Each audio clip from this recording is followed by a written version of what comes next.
2026 সালটা সোসাইটি অনেক বেশি ওপেন হয়েছে, আজকে অনেক বেশি ওপেন এবং ভবিষ্যতে আরো ওপেন হবে। তাই জন্য এই ছেলে মেয়েদের মধ্যে মেলামেশাটা, আজকের রিলেশনশিপটা অনেক ওপেন আজকে দিতে।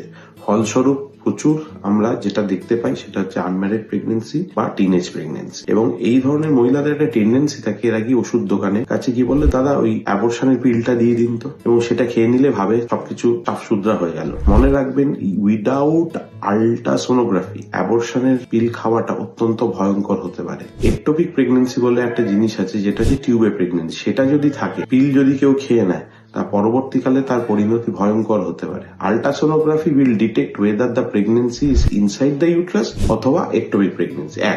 দ্বিতীয়ত হচ্ছে একটা সার্টেন এজে, প্রেগনেন্সিটা সার্টেন এজের মধ্যেই হচ্ছে গিয়ে ওই পিলটা কাজ করে। এই নয় যে ওই অত উইকস পেরিয়ে গেলে পিলটা দিলে কোনো লাভ হবে।